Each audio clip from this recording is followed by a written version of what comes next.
Yo, Austin. Hello. Welcome back. What is up?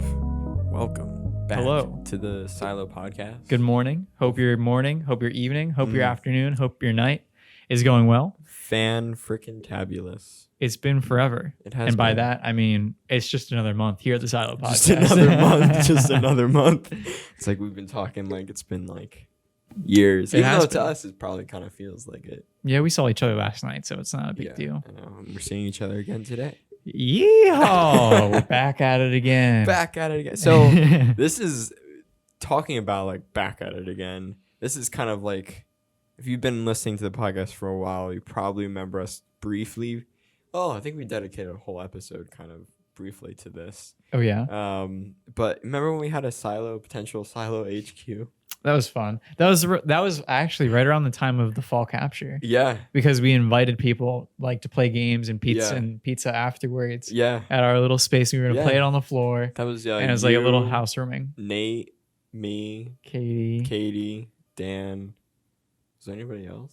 I don't think so. It was a small No, party. It was a small party. We Yeah. got pizza and Heck yeah. fries and played spicy, Mm-hmm. But- That was the best part. It honestly was. It honestly was. And that's crazy because then this podcast, like, we'll have like maybe 2 or 3 captures in the bag after that because that was our first one. Oh, yeah. That was the first one. It was Dang. like, what, October, Yeah. November, something like that? Dang. Probably October. Dang, time flies. Right? We're almost on a year anniversary. That's crazy. That boggles my It mind. does. It really does. Because, like, that was just a hit from the start. And we're just like, Yeah. we do them every season now. But, like... Oh, man. So the HQ, for those that haven't like just started listening, if you ever want to know, you can always go back. But we potentially had a Silo HQ in Columbia, but just because of just things kind of fell through. Mhm. But at least something that we took positive from it was the fact that all Austin wanted to do was buy plants. Dude, environments matter, okay? Jeez. Oh man. He every time he's like, "Oh, Austin, when we move out, are you just gonna buy a lot of plants?" I'm like, yes. Literally every 5 minutes, like we would go, like he'd be like, "Bro, just imagine a plant right Seriously. there." And I'd be like, "Yeah." I'm like, I seen a plant at Target. It's a fake plant, so we'll Yeah. never have to water it. It's like $100. Let's just go in together on our budget. Which and was our entire budget, by the way. Like we wouldn't have been able to buy anything else. It would have just been a plant. Imagine though. That's true. Because like plants make like, for me, like this is important, right? Yeah. I think like, I don't know. It's probably like, I don't know if this is new to me or since I've been dating Katie, her mom has like, literally it takes her like 2 hours to water all of her plants every day. Cause it's like a Jeez. jungle in their house, which is like the coolest thing ever. Yeah. But like, I guess I just was like, these like sell the place for me. And like to have big giant like elephant ears in like the corners of the rooms and stuff. To me, that's like the mid-century modern like kind of vibe that I would want in my own home anyway. So I was like, if I'm going to set the tone for a creative space, for me, it is plants. For me, in my office at home, I have like little like $5 Target like plants. But they're cute. Yeah, they're cute and they like, I don't know. For me, that's just a staple piece that I need, like greenery, because I'm so focused on like screens. I'm like, I need a little bit of outside world in here. Yeah, very much so. But like 100% I'm for that. But I think it was a minor obsession. He goes like this every time. Every time I talk about like it. It was just like, He's like, bro, shut up about the plants. Gosh. like like the plants are nice. Like I'll have plants in the house. I'll have plants in like an office space. But like to me, it just seemed like you just wanted the whole room to be plants. No, I wanted that like $100 plant, like elephant ear, looming over the couch. That's all I wanted. And I'd have like little ones maybe be somewhere else, I thought I was gonna walk into the space and it'd just be like 40 or 50 plants. Listen, let me tell you, if I could get a moss wall where we that would would be live, cool. I would. It's kind of like a Refillism, Yeah, like her wall that she has on the outside. exactly. You walk right in. This is the best part. You love that. You like that wall. I That's do. right. Yeah. Yeah, that's right. You do love that I do, wall. Because but it's minimal. It's every nice. time- It's not like there's every time I talk plants about it, every like crevice No, but that's how you remember refillism, because you brought that up just right now, and you just said, "Oh, refillism has that." Yeah. So like this is nice. Like yeah. stuff that's not gonna like, because I've been into like place like I don't want to like walk in and be like a greenhouse. Like there'll be Yeah. plants everywhere, leaves everywhere, because then it's people really can't enjoy it, and then you also can't because you're constantly cleaning things up. Yeah, you know, I get that. I'm a fake plant kind of Yeah, guy until I yeah. can take care of them. Exactly. Yeah. And so like I think when we were talking about the HQ, it was like you like plant. I was like, bro, so he's this boy is thinking about plants in like every single square inch of this this HQ. And I was What's like, wrong with that? what are we gonna do? Like, are we just gonna invite people over and be like, don't mind me, it's a forest out here? Like, Listen, we can make that happen. I mean, yeah, we could. But like that also, I think, translates too into like creativity, obviously. Nice. And how like environments obviously affect how you feel, like I said earlier. And like, so part of this set that we have right here is I didn't even ask Gavin today. I'm like, hey, we'll need to grab like set pieces for our desk today. And he comes in with these nice like flowery things. These are going from on. Jess. She There you got go. them. But still. She know I can't really take care of plants. Exactly. You gave me this one and I watered him last week. Oh, yeah. this He's month. looking pretty good. Yeah, I don't know what succulents is. I'm a first time plant dad, guys. Any advice on how to take care of them? Please help. I love that. So does that Gavin make me like granddad? Because technically I gave uncle. Oh, uncle. Okay. I don't know. Either way, but like we treat our environments how we want to be treated too, right? And like what environments do you want to create? And like for creativity, for your environments, do you feel like you have to have it perfect to experience the highest level or most efficient like wave of creativity? I think environments play a huge part, and I think it's also not necessarily just like the decor, but also the place that you're working or people that you surround yourself with. Okay. Because like, yes, I think having the aesthetic helps a ton, because if you're more of a minimalistic and your office is completely insanely cluttered, then you're probably not going to be focused, because you're going to be off the rails. Yeah, because you're just going to be like, I need to do this, I need to move this here, I need to do that there. Right. And if fluorescent lighting really affects the way that you work, then working in an office space that has fluorescent lighting is probably not going to be your best bet. And so like those things, I think those things are the stuff that can be easily fixed and can be very close to perfection. Those are the things you can control too. Yeah. Like the controlled environment stuff, which I think is super important, especially as a creative, because if the more things that you are able to control in your environment, I feel like the more that as human beings we become at peace with things. Yeah. More or less like with office space and creativity. But I think on the flip side of that, the stuff that we can't control ends up stressing us out more. Yeah. And a lot of times that's like the people you're working with, the space and building that you're in, kind of the atmosphere, the things that are expected of you. Those are the stuff that kind of we can't control. And we can, I think, in fact, almost feel more at peace when those things are at a relatively nice pace. But I think environment helps a ton with managing creatives. And I think I'll just pull out a statement right off the bat. Hit him with it. A healthy environment. So them talking not necessarily about the things that we can control, like the cool items that we have with us on our desk, and like the sick wood that we have here and the cool background. This is the best. I know, right? These are the things that Austin and I were like, you know what? We're going to do it this way, and we're going to create it this way. And we're like, sick. Great environment. I'm talking about the stuff that you can't control. Yeah. The things that maybe a boss over you can, or just the environment that you're in. So a healthy environment doesn't sacrifice its people for the sake of the show. I'm gonna just mic drop that. Yeah. Actually, though, oh my gosh. Well, I mean, yeah. I was watching a video today actually, and it was a production company, and the guy was like, yeah, like the first step to the first 3 steps to a business are like acquire skills, acquire people, and then acquire money. Yeah. Like he invests in people. Yeah. Because if the people are happy, obviously, you're gonna have the best work out of them. Exactly. And I think like if you're more worried about, and the show could be anything. If you're an artist, it could be like you're showing work. It could be the collaborative that you're a part of. I mean, Austin and I work at a church. And so for us, a lot of it's like a Sunday morning. It's kind of like our show because that's when ministry happens for us. Yeah. And then for others, like a musician, it could be like a concert. It could be the song that you produced.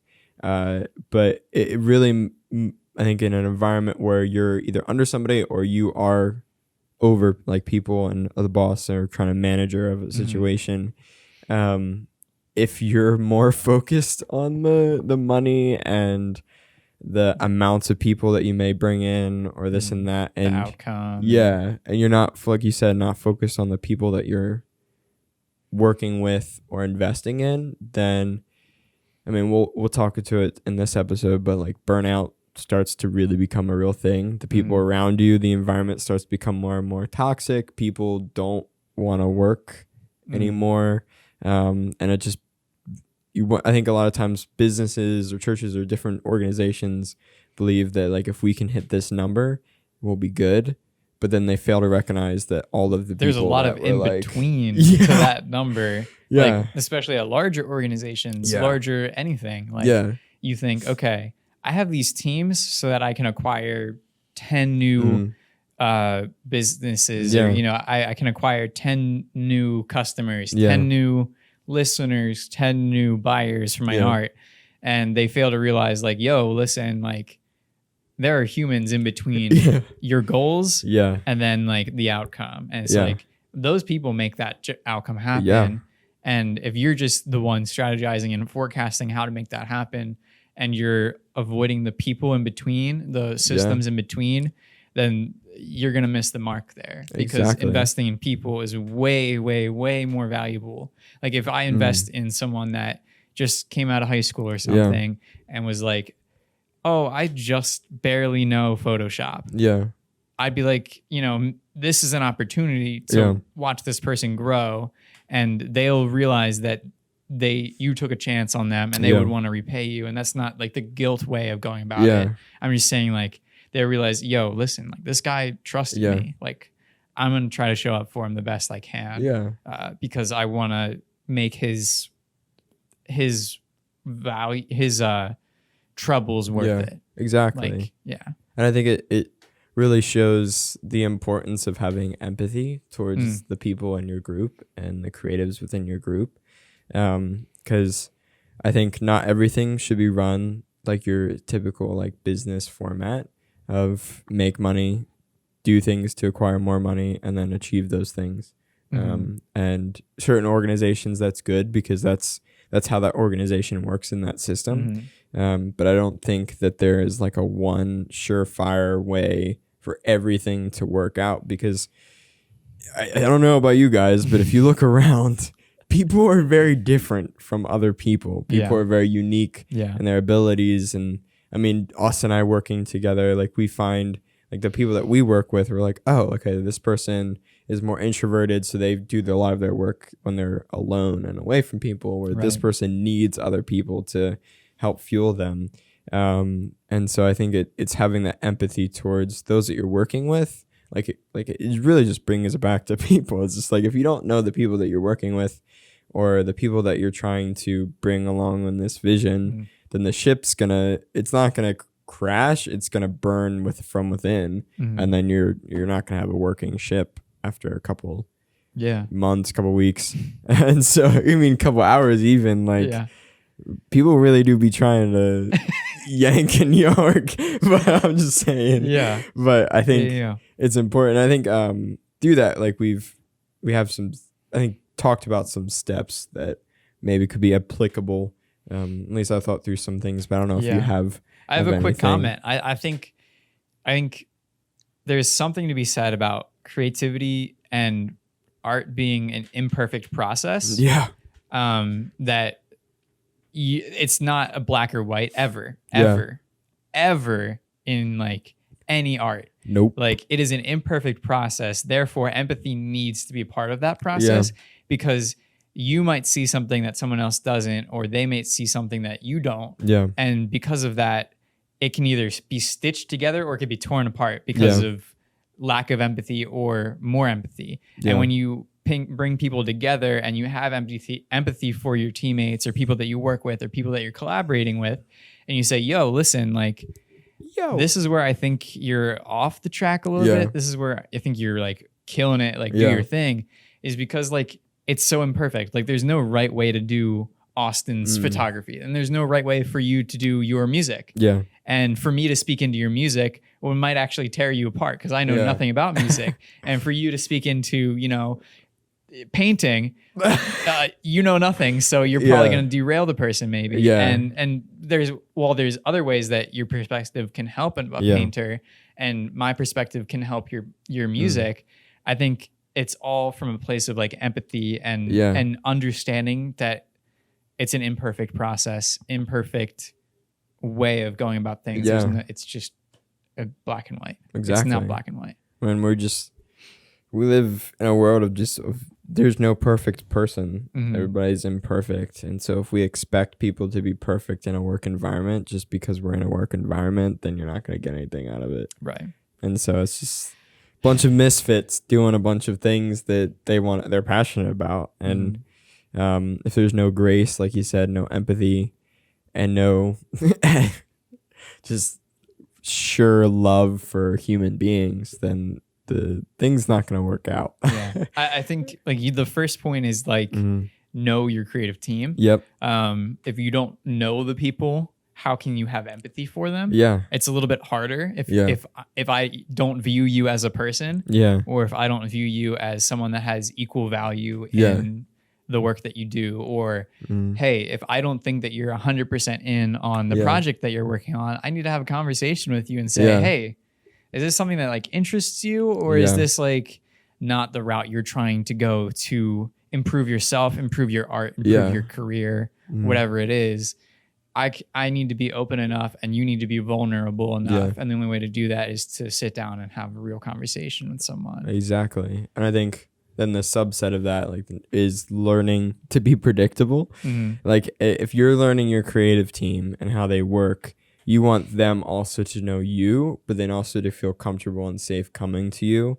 So it's almost like having like that stable temperament. Like if you're learning your creative team and like they do something that you are like, you're not used to, or it just rubs you the wrong way and you like blow up, then they're not going to be like, I don't think I'm going to let this person learn about me, or because they're just going to be off about it. But then on the flip side of that, if you are more predictable with the things that how you do things and how you organize and work in the creative team, then they can adapt. Because I think one of the coolest things about a creative is that I feel like people are very adaptable. Like creatives are adaptable because they're constantly creating new things, constantly striving to get something different.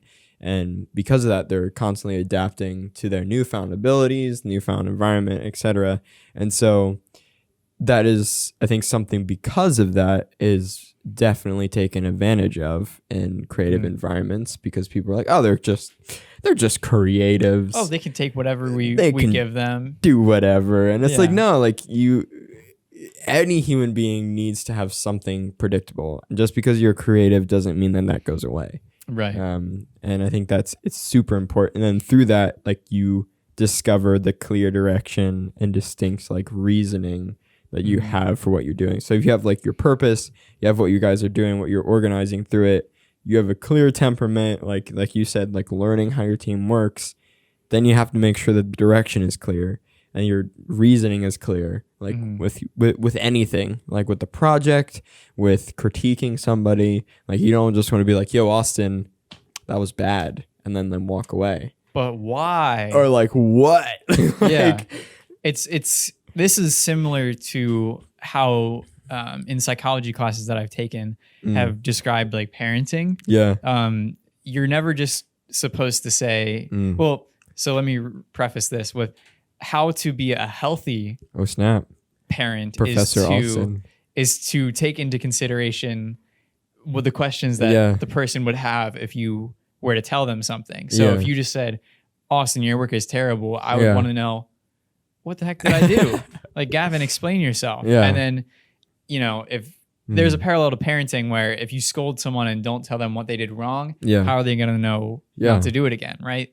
So to have that clear direction and say, hey, Gavin, that painting that you did, I didn't like how you mixed like the brown and the blue together. It made a really muddy color that isn't super descriptive of what the emotions we're trying to feel. And then I ask, does that make sense to you? Yeah. And then I would respond in a way that hopefully wouldn't be taken like an offense. Right. Because like you're being vulnerable. It's a help me understand and not a I'm telling you. Yeah. And then it's you being vulnerable and me also allowing for myself to be vulnerable. So because I could be proven wrong too. I could say that blue and that brown, you know what, Gavin, you were right. That actually did make sense for what you were going for. Exactly. I did not understand. Exactly. And like Austin's perfectly articulated. It's like, I did not understand this and that. It's not like, there's no right or wrong. Yeah, like there's not. Like I think like you said earlier, it's everybody believes it to be very black and white, but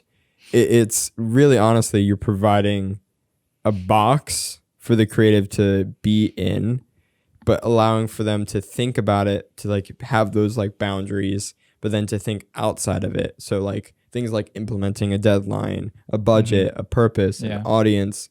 It creates the environment to be like, oh, okay, so this is what I'm working towards.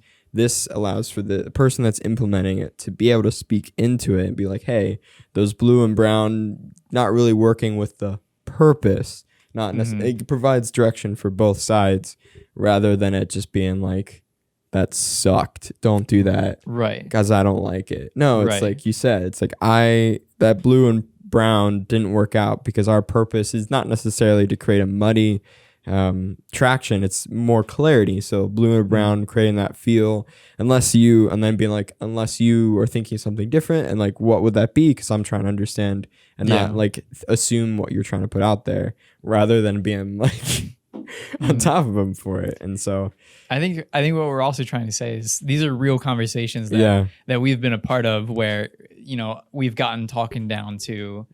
Talking down to? Is that how you say told? Talking? Told. I like the when you say talking down to. So I'm talking down to. I think it's kind of funny. I think it's great. I think because we have both been talking down to about. See, it sounds weird, right? Spoken down to? Spoken. I don't know. That might be it. I don't know. Talking? The more we say it, the more bad it sounds. No, like I think it sounds good like when it's by itself. But then when you like had it as a train of thought. You're right. You're right. We've both been spoken down to about these things. That's better. And we've been in these scenarios where it's been a box, but we don't even know where the boundaries are. Yeah. And how do you break out of that if you don't know where the lines are? Yeah. How do you understand the scope of said project if you're stuck like, can I break out this way? Or is that going to cause bad things to happen? Can I break out this way?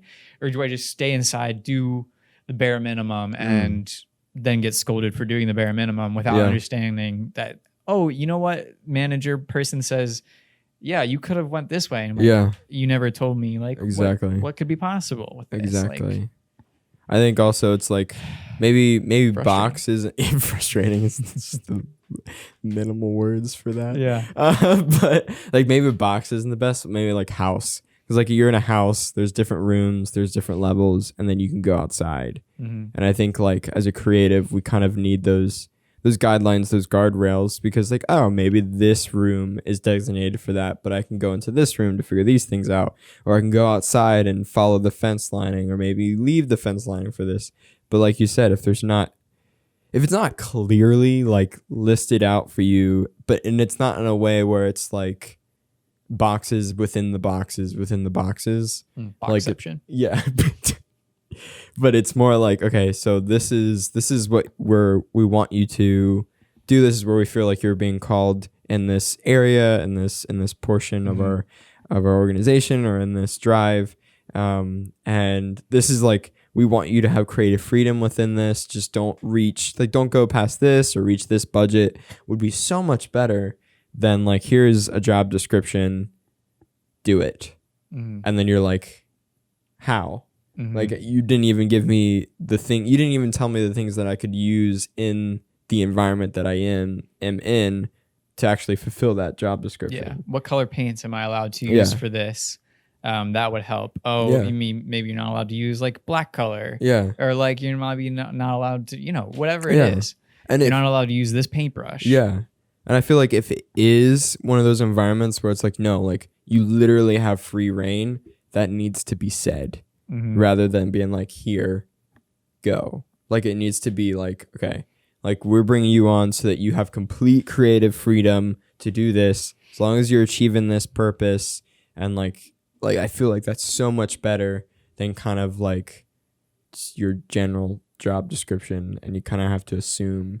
And then it changes, and then you're like, oh, I didn't know, and then it just goes. This episode is sponsored by Refillism. Woo! Heck to the yes. We love you, Elizabeth. We love So Elizabeth. you finally got it right this time. Yeah, you did. I was proud of you. Last episode. Dude, I think every episode you've gotten it wrong and I've corrected you, whether in the edit where you don't see it, or in the actual pod. I've said something. But yeah. So seeing like Elizabeth's growth over the last it's been like 4 months maybe that we've hung out and gotten to know her a little bit. Yeah.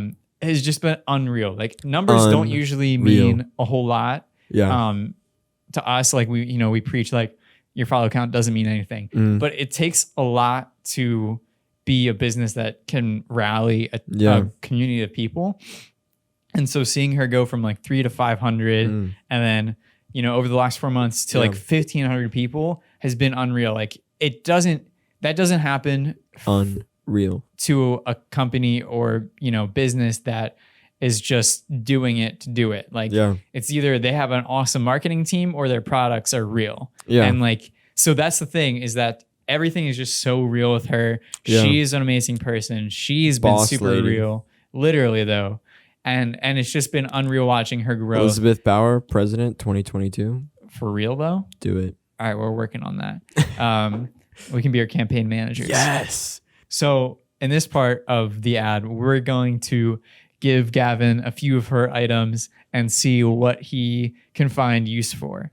So got you, Elizabeth. We're going to go and give you a quick example of how we would use your products, Elizabeth. This is what I got for number one.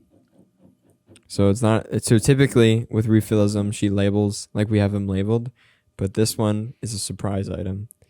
I'm probably going to drink it. Next product. What would you do with that? Well, this is, I guess it's considered cheating, but it says daily shower on it. Okay, so take a shower. So I would probably I wouldn't even use the water though. I'd probably just This is the next one. This is a hat. The next one. This is a water bottle. Okay, great. That's actually how many ounces is that? I'm curious. 2.7 ounces. Oh, it says it right on here. Can we get a bonk in chat for that one? Bonk. It's 2.7. It says it right on there. Nice. I feel like I'd drink like 8 of these and I'd be chilling. Dude, that's how you're just like, listen. Yeah, just be if like, I need to drink a gallon a day. Who needs shot glasses when you have shots of water bottles? Reusable shots. Take that, environment. What would you do with this? This is a microphone. Okay, talking to it. Hello. Okay, next one. This is deodorant. Okay, here. Actually spray me though. Oh, no, I'm not going to actually spray you. Nah, spray me. I'm not going to spray you, dog. Bro, spray me. It says surface cleaning. Spray me, dog. Yes! I am clean. Thank you, Refillism. We love you. She just continues to spread amazing eco-friendly products to the community. You can also check her out on refillism.com. Yes. Peace. And that plays into timing a little bit too, because you want that person that either is organizing or is in charge or has the most information. You should get that information in the beginning. Yeah. There's a lot of pre-production that goes into art, and a lot. If you're working in a team, that's a lot of that's like a manager's job to do the pre-production of your work, and for that timing, you would to have your information ahead of the start date is so crucial. Because if that changes mid project, maybe you're painting, you can't really go back a ton. No. Like you can paint over and like, you know, I'm not a painter, but I'm sure like getting halfway done and saying, yeah, we're going to need orange on that layer that you already did. That doesn't fly. Because then it'll just be a thick boy painting. Exactly. You'd have like 1 inch off the canvas or something. Nobody wants to carry that around. But like, so that like timing matters in that. Yeah. And that is called respect for your time. Yeah. So that is so powerful. Respect for your time. If you have someone that's telling you, hey, listen, yeah, you're gonna need to work extra hours to make this happen, and it's outside of when you like normally run your business, run your production, you know, do your art. It's not within those hours. You better be either getting paid more, you better be like, you know, compensated somehow. Like, that is respect for time to get that information ahead of time, just so that you can say yes or no to it. To get it halfway through is honestly unacceptable. And that's where you then say, I can't guarantee it, but maybe I can work with something. And then allow like the person that's asking that question being able to be like, take that as an appropriate answer. Right. If it's you do it or you know, whatever, you don't get the job, red flag, get out of there. Like, don't take that. Yeah. If people are giving you ultimatums, I think it's one of those things like I think Austin and I have talked about a lot. It's like, you want to treat the people that you're with the way that you would also want to be treated. So like, let's say like the boss is like, hey, like I can't do this. Like we're going to have to do this. We're going to have to pull this. Well, the people could be like, no, like we've been working on it forever. And then they go and continue. Like, it's just, it's the same thing. Like you don't want to, if you were in that position, you wouldn't want somebody to be like, hey, like you have to add another 40 hours to your week this week because we have to fill these things in. Yes, I understand that there's things that need to get done, and there's deadlines, and sometimes things come up. But I think there's, but like does it actually need to be done? Yeah. When you say you need to work overtime for it, or is it simply I expected it at this date, and now that larger implications are happening, it needs to be pushed even faster. Like you've worked overtime before, and I've had to tell you, Gavin, like, yo, we draw the line at 40 hours, and anything over that is a big deal that we need to talk about. And you sit, and I remember you being, I remember you saying like, oh, I'm just like working hard right now. I need to just like finish it up. I'm like, you can work hard during your 40 hours. You know, and that doesn't apply just to this and the 40 hours job, but like say I rationed 8 hours for this painting today or this crocheting project today. Like you can work hard during that, but anything outside of that you've quoted this person for, it can be done either at a rate or something else. I agree. Boundaries. We've talked about that before. and it comes up because I think it's one of those things where I think creatives feel attacked on. I think anybody feels attacked on with boundaries, is with their work or with boundaries. It all kind of goes along that stuff, is like, how do creatives feel when their work is being attacked? And we've seen it come out in different ways, and we've experienced it. But what would you have to say to the listeners leaning in on this? I think you need to just come at it from a humble place, first of all, and say, yeah, I know my work's not going to be perfect. Do you have any suggestions on how I can change it? And you know, being open to that. And like I said, that creativity is an incomplete process. Like there's always going to be something to be spoken into, whether it's your vision or not your vision is a different story, but people are always going to have an opinion. And so that's where you take it with humble, like a humble heart when they say it, at least if it's like to your face or, you know, and like very like one-on-one. And from there you can decide like, is this opinion worth hanging on to? You know, and that's a value judgment you have to make by yourself. That can be also tied into how you view the person, like your history with that person. If you don't have a history, realize like, is this a detrimental thing? Or am I just being egotistical about it? And like, no, I don't want to change things about my work. It's perfect. Yeah. Like you got to come off the pedestal, I think. Exactly. And I think then in the same boat, the other person that may be expecting that also needs to understand that perfection cannot be achieved. Like there is no, like there's things that we're like, oh, like that was perfect, but there is no perfect. Like in this world, there's nothing that is perfect. Like even there's not even like I found out, I was reading the other day, it's not even like a perfect circle.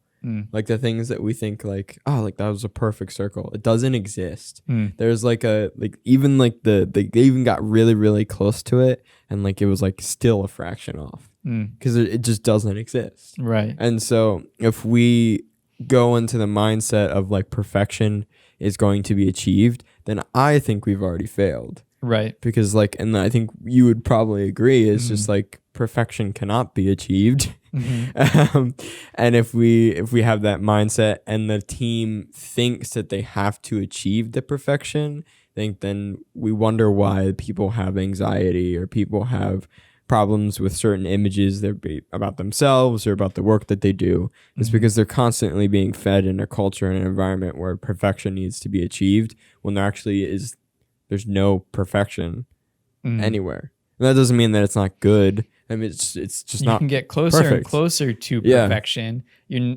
probably, if not ever, going to reach it. Yeah. But the only way to get closer and closer to perfection would be with time. Yeah. And sometimes, a lot of the times, you don't have time.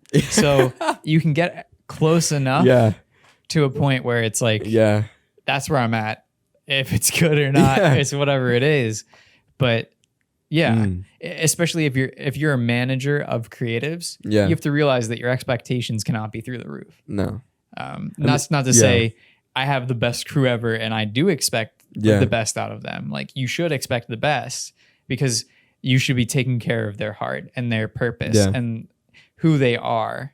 If they're being fed from all of those angles, that's where you can truly experience their best work. Exactly.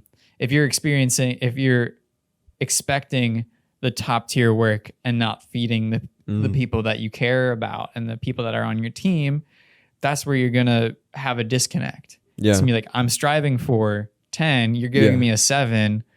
What happened here? And a lot of the time it's like, okay, the team member would say, you didn't meet my needs, A, B, C. Yeah. That would have taken you from a 7 to 8 to 9 to a 10. Exactly.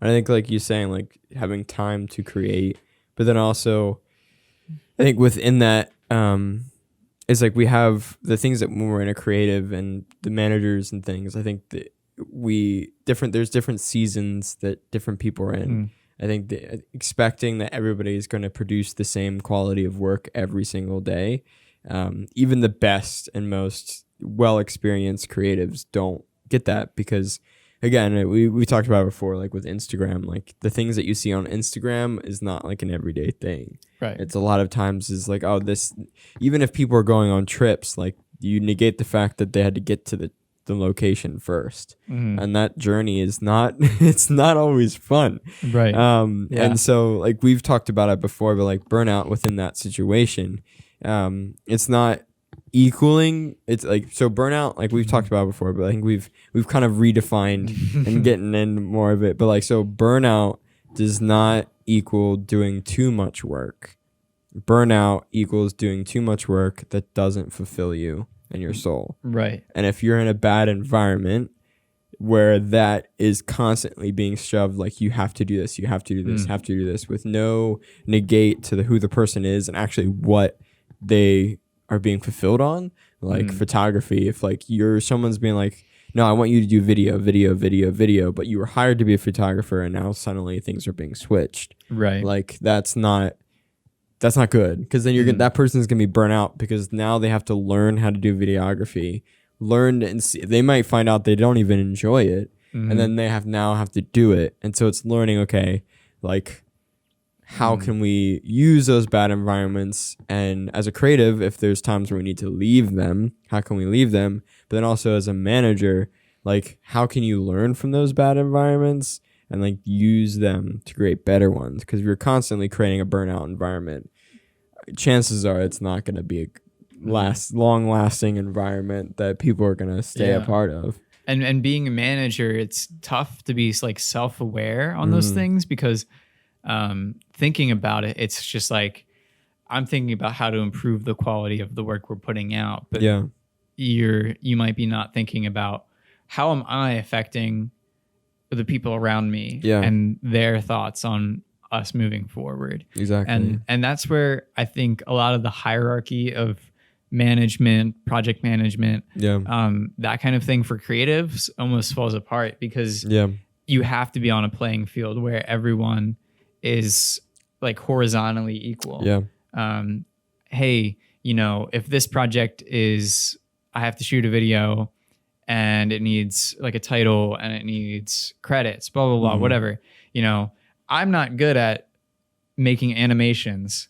I need to rely on Gene over here to make those. Gene. And then Gene might hand it off to me and I'll be like, okay, I can cut this up and make sure that the video looks good. And then I'll be like, well, I know the story looks good now. The colors might not look good. So I need to pass it on to Jeffrey. And Jeffrey's going to handle the coloring of this. And then for the end, I don't even know who all was involved in this project. So now Jan needs to come along and the J named team members there. Yeah. And Jan needs to come along and write down all the people's credits and the producer of it all. So leaning, you know, there can be a project manager above that kind of says, hey, make sure your job gets done. Make sure Jan is taking control of this part. But you need to be equally like yoked and say, yo, we're in this together. Yo, we're in this together and we need to make this happen. And if you guys aren't on that same page, a lot of things fall apart. But let's transition now and like Hit the remix. And I want to know, like, how have your experiences from those bad direction, that bad manager, that bad client, how has that affected how like we've gone about what we've created in Silo? Like, how does that translate? Because we've had experiences like that. And I think, you know, you always try to do, you know, say, I'm going to transition back into parenting. Like if your parents were bad at one thing and treated you bad in this way, I think part of being a kid is like learning, like, I'm not going to parent like that when I get older. So we've been treated badly now, you know, as everyone has, not trying to play a victim, but like everyone experiences some kind of thing that they would not do themselves. So how have we been affected that we have been trying to do better? So I think like ultimately at the forefront, Silo and our events is like we're trying to create an environment where it's like the complete opposite of the thing. I think some of the things that we've experienced and grown up in, and I think even presently, and there are some experiences in some environments that we are in that we're like, we're not gonna do that in the Silo realm of things. And I think because of that, it's allowed for us to create environments like Silo Capture or the Silo Slam. It's like, so when you are a goal, and hopefully if you're not experiencing this, feel free at any time, at any moment to reach out to us. This is where you hold us accountable. And be like, yo, I didn't feel this, or I think this could be a better way that you guys could do it, because ultimately we're the two dudes that maybe like monitoring like the neutral zone, but ultimately you guys are the ones that make it up and the ones that will expand it and grow it and move it. And so as Silo, as a creative in our environments, it's like, okay, we want creatives to walk into an environment where they feel loved, that they feel welcomed, that no matter who they are, what they are, what they do, that they feel like they can come and feel that love regardless, that there's no like expectations that you come in and you already have to have like millions of followers and have to be this and that. No, like you just come in. You don't even have to. First off, I don't like that people consider this, but they think that they're not creatives. Everybody's a creative, but you walk in, you don't think you're creative. We're gonna make you believe it because you're creative, like that. Like anybody is, and so we want people to experience that when they walk in. But then the second part of it is like the feeling. But then actually, when you're doing things within our environment, is feeling like you can continue that feeling and what you're doing, and feel like you can be like, oh, I can actually see this like. this is the season. Austin and Gavin showed us for this capture, or this is kind of like the element, the feel that we're going for. And then we literally just give it to you and say, this is the kind of like, don't go past this realm. We're going to meet up at this time. Don't just make sure don't damage that, but like create, like do your creation, feel like you were created. If you need help with things or just need a different eye on things, we're walking around and creating with you. Because I think another thing is stuff that we've that's the gone horizontal through. thing. Yeah. It's not like, hey, we're going to manage you guys. It's like, if you need us, we'll be over here. Creating we're doing with it you. too because we're not perfect, and exactly, and we need the same amount of practice as you do to do stuff, if not more. Exactly. I think that's another thing that we've learned is it's always been very much a handoff approach rather than like let's get in the nitty gritty with you. Because if you as a team member see that your team captain isn't doing the things with you, then why are you going to follow them? Right. Like they're not doing the same thing. Like they're not, there's times, yes, where like they have to give it to you that you solely have to do because you're benefiting the team. But as a whole, if they're not like actively investing in what things are being done, then why would you listen? Yeah. You can't like preach something different than you're actually doing, especially in like the creative field. Exactly. Where we're maybe hypocrisy when we're trying to inspire but don't feel inspired, that's we're doing it wrong. Exactly. You know, and if you see something that we're preaching and not doing ourselves, you need to call us out on that. And exactly. Please in the DMs, like give us heck for it because we need to hear it because that's the only way we're gonna get better. Yeah, and that's the only way anybody can get better. But at the end of the day, like if the environment, like we talked about in the beginning, if the environment's not right, the people that you're around aren't right, and you're constantly feeling that drain. First, I think also it's important to look at yourself and maybe the boundaries that you may be crossing internally or retrospectively, but then also look at the environment itself.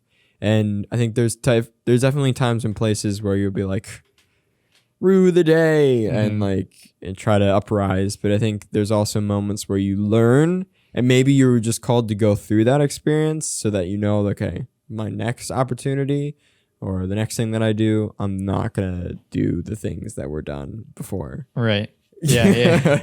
Like everything's a learning experience. Everything's a learning experience. And if you come into it with that mindset, a lot of things will happen to you in a good way. Yeah. If you come into it and you think I'm not going to learn because I'm already, then I'm sorry, man.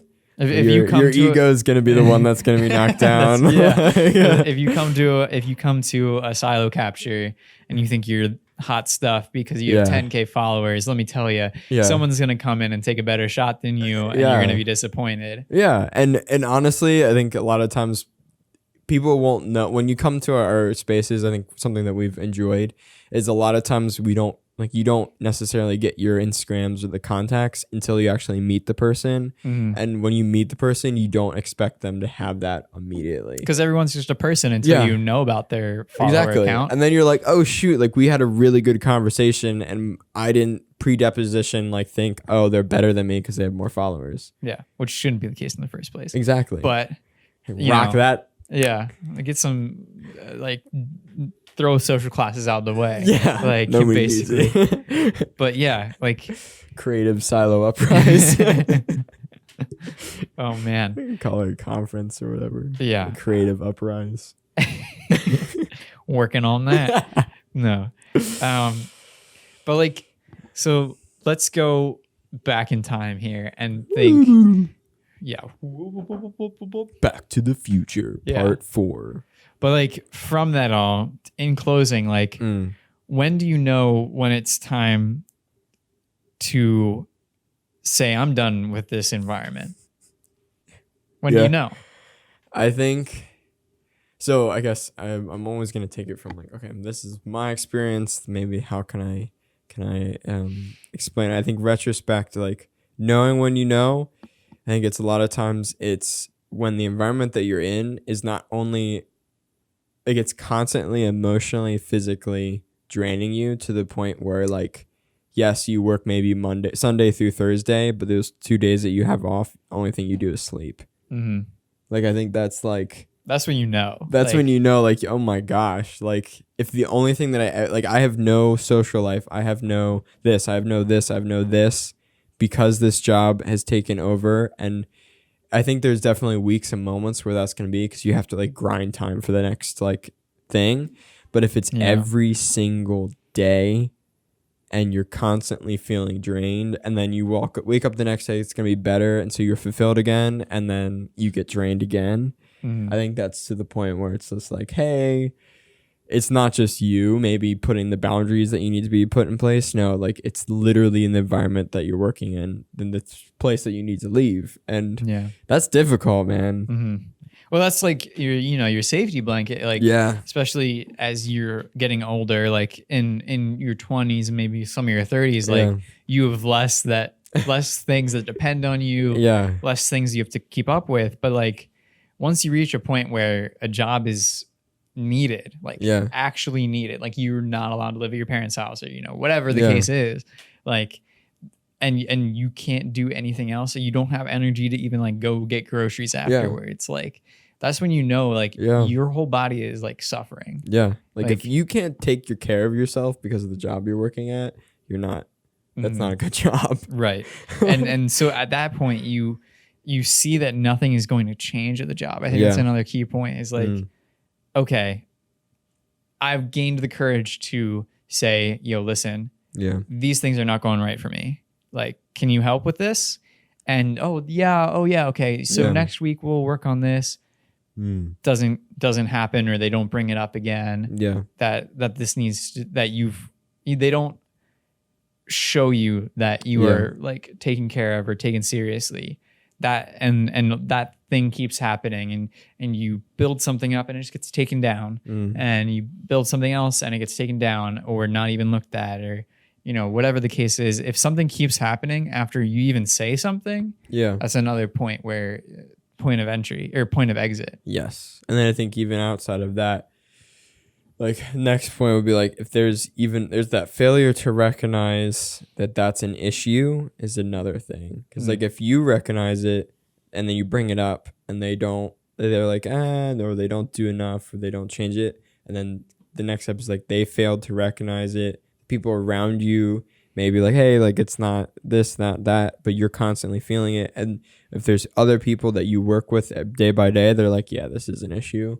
Then I think that's like, okay, so you felt it, you got it confirmed with it, you actually brought it to the people that it's the issues with, and then the people around you are also feeling it. Then it's kind of bad. Like, okay, am I staying here to change it, or am I staying here to notify people and then leave? Yeah. Straight up. That's just how like it's hard, but it's so what it is. Hard. It's so hard.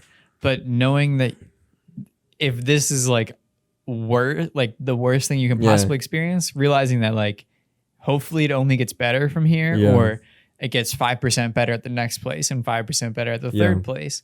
Like hopefully that is motivating or inspiring enough to say like, maybe at this next place, everything else will stay the same, but this pain point will get the inch better. Exactly. Like might be worth it. Because not every place there's not any perfect place either. Right. As I guess that's what we're also trying to say is like, we're not perfect people. There's not a perfect place, but there is like maybe a percentage better place that you'll get to. And then even in that situation, you'll get to another one. And you'll learn what place that's not perfect, but something that you're willing to stay at. Yeah. That's where you'll work. Every environment's going to have thorns, but like you got to fight the battles of like, what thorns can stay versus is it worth it because of these like roses kind of deal. If it's killing you, then it's not a good thorn. Right. But if it's just like... if it's poking you to move along though, like that's a good thing. Yeah. But I think that was funny. You just did that. You went, I went boop. You just kept on going. I was like... I tried to keep a straight face. The extent of our relationship right there where you just like... Gavin's I'm talking to the camera. I'm talking to the camera, Gavin. Get out of me. Get out of my case. Here. But then there's also third thing, and this will definitely be a finisher of like, what point do you just work for yourself? What point are you tired of others imposing rules, and you finding like safety in making your own hours, making your own art, because you want to when Yeah. you want to, where you want to. Starting your own organization. Like what in the end is stopping you from doing that? Exactly. And that is also another scary journey you go on, but it's probably just as scary as starting a new job. Just imagine you still, maybe in the beginning, you're still working the same hours that you would at your last job to get all that work done. Mm-hmm. Like, I know a lot of people are scared of going to like do their own stuff because I don't have the time in the evenings to get this done after my day job. Yeah. I'm already drained because of my day job. Yeah. And it's like, well, okay, so imagine that day job is out of the way. Yeah. Imagine what you can get done and how fast you can grow if you couldn't grow fast enough in the evenings. Imagine 8 hours a day, 5 days a week. If you wanted to get that rhythm going or that momentum going and then start choosing your own hours from there. Exactly. I think there's value in that and at least trying that. Everyone I think that I've heard that went full time is like, yeah, it's a lot of work in the beginning, but once I get that system down, like I coast a lot of the time and I'm able to do this, that, and the other, which I wasn't able to do before. Exactly. No words. Gavin says yes and only yes. Yes. And I guess we end it with saying know your worth. Yeah. At the end of the day. Period. That's what I wrote in our notes. Exactly. Today. And that's what I read. I was like, I messaged Gavin today. I'm like, hey, here's my thoughts for the podcast today. Like blah, blah, blah, blah, blah, blah, blah, blah, blah. You know, he wrote some stuff in. And my last point was know your worth. Period. So take that. Period. Period. Peace out, guys. Take it easy. We love you. Remember, know your worth. It's a lot harder than you think. You belong. You're loved. You belong. You're cared for. You're thought about. And you are worthy. Peace.